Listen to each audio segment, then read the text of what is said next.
Restauração em resina composta para dentes posteriores.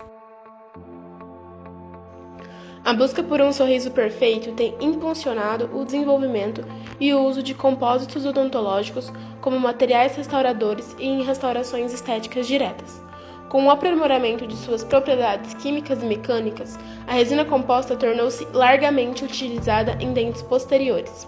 Entretanto, o cirurgião dentista deve estar ciente das possibilidades do uso da resina composta em dentes posteriores, a fim de suprir as expectativas do paciente e atingir o sucesso clínico, visto que sua indicação não se aplica a todos os tratamentos restauradores. Indicação e contraindicação do uso de resinas para restaurações classe 2. O uso de resina composta em dentes posteriores é mais apropriado em cavidades pequenas, que envolvam sulcos e fissuras nas faces oclusais, pela sua alta capacidade de conservar estruturas dentais sadias. Ou em cavidades proximais, desde que sejam supragengivais, para evitar danos ao espaço biológico, bem como ao periodonto. Dentes com lesões de cárie recém-rompidos que permitam preparos ultraconservadores também são indicações do uso de resina composta associada aos sistemas adesivos. Deve-se também levar em consideração, para a indicação de resina composta direta em dentes posteriores, os contatos oclusais, assim como os movimentos mandibulares, ou seja, pontos de contato oclusal em máxima intercuspidação devem ser evitados na interface dente-restauração, pois aumentam as chances de fraturas, infiltração e residência de cárie no local. Também, ao utilizar resina composta para restaurar dentes posteriores com cavidades amplas ou até dentes com perda de cúspide, esbarra-se em fatores negativos, como baixa resistência do material e dificuldade técnica na reconstrução dos dentes diretamente na boca, possibilitando maior risco de insucesso nas restaurações. Quando não houver esmalte na margem cervical do preparo, especialmente em classe 2, a resina não é indicada, pois estará muito suscetível a fraturas, tanto da restauração quanto do dente sadio. Preparo cavitário classe 2 MO. Para acesso à lesão de cárie, é usada uma ponta diamantada esférica em alta rotação, com refrigeração água-ar, visando preservar o máximo de estrutura dentária sadia. Depois, para a remoção do tecido cariado, é usada uma broca esférica de aço em baixa rotação, com refrigeração a ar, ou ainda com o auxílio de uma cureta de dentina. Esse passo deve ser feito com cuidado, com movimentos intermitentes, para não gerar calor excessivo e provocar uma lesão pulpar irreversível. O esmalte sem suporte dentinário foi mantido. Os ângulos internos do preparo foram arredondados para aumentar a adaptação da resina à estrutura dentária e cavo superficial reto.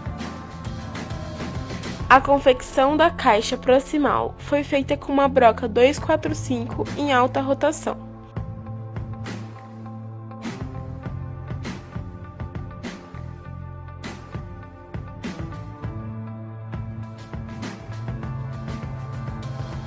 Técnica de restauração. A inserção da resina composta para que não haja formação de fendas na interface do adesivo e para reduzir a sensibilidade pós-operatória deve ser incremental. Dessa forma, obtém-se um melhor resultado estético, pois possibilita a inserção estratificada da resina, com diferentes matizes e opacidades, e também um melhor resultado clínico, reduzindo o fator C e a contração de polimerização. A técnica de reconstrução é sucessiva, com incrementos máximo de 2 mm de espessura para refazer cada acidente anatômico da área envolvida, sendo primeiro reconstruído a porção de dentina com resina de opacidade similar e depois a mimetização superficial do esmalte, com uma resina de maior translucidez. Em sequência, é fotoativado cada camada separadamente em torno de 40 segundos.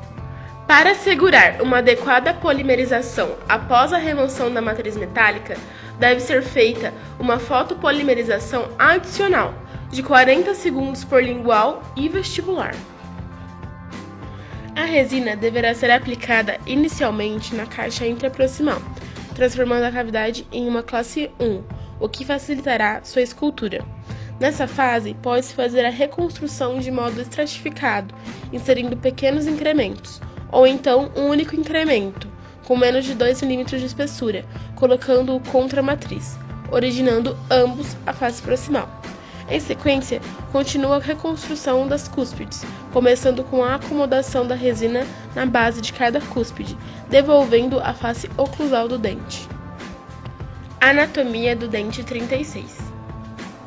A anatomia da face oclusal do dente 36 baseia-se em formato retangular, com arestas longitudinais e cristas marginais tanto na mesial como na distal, sulcos principais com sulcos secundários, vertentes, fosseta mesial, central e distal, e 5 cúspides, sendo elas, na ordem decrescente, médio-vestibular, médio-lingual, disto-lingual, vestibular mediana e disto-vestibular.